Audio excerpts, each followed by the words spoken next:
లేవు. కానీ పాత జీవితంలో ఉన్నావు, పాత స్వభావం నీలో కొనసాగుతుంది. ఇవన్నీ వదిలేమన్నాడు. ఈ దేహము దేవుని యొక్క ఆలయం, అంతే కదమ్మా. మరి మనం మన యొక్క దేహాన్ని ఎవరికి పిలుపుతుంది చెప్పండి? దేవునికా దెయ్యానికా? మనం పరిశీలన చేసుకోవాలా. ఈ దేవుడు ఈ దేహాన్ని ఎలా నిర్మించాడో చదువుకున్నాం మనం. అమ్మా, మనకు జన్మనిచ్చింది ఎవరు? దేవుడే మనకు జన్మనిచ్చాడు. ఆయనే ఈ లోకానికి మనల్ని పంపించాడు. ఎందుకు నిమిత్తమంట? ఆయన నామాన్ని ప్రచురణ చేయడానికట.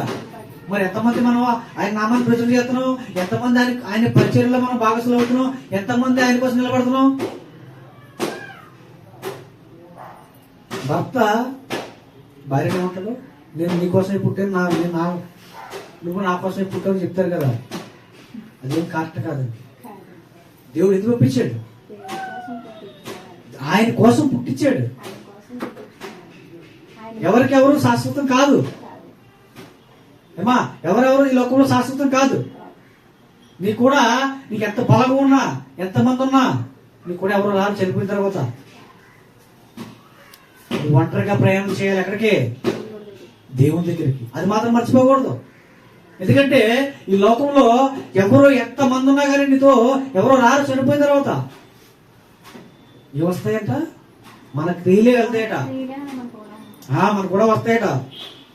కాబట్టి ఎప్పుడైతే నువ్వు బాప్తిసం పొందావో ఏమా, బాప్తిసం అంటే ఏంటి?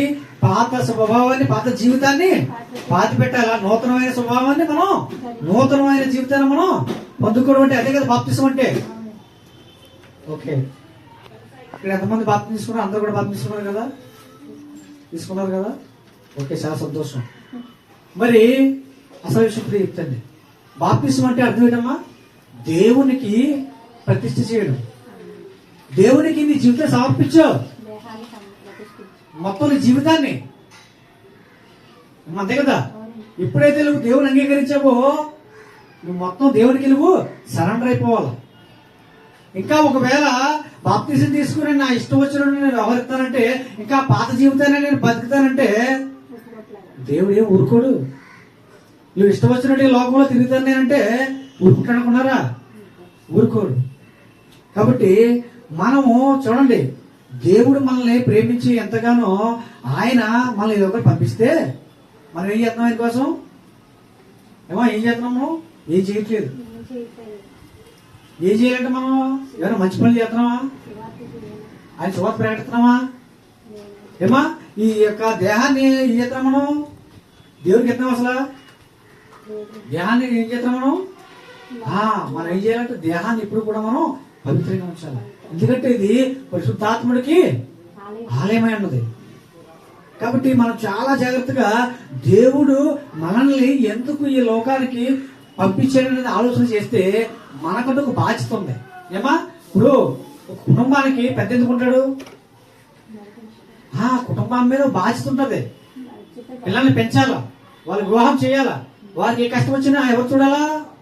ఒక బాధ్యతగా. అప్పుడు కుటుంబం పెద్ద బాధ్యతగా లేకపోతే కుటుంబం అయిపోతుంది, చిన్నభిన్నం అయిపోతుంది.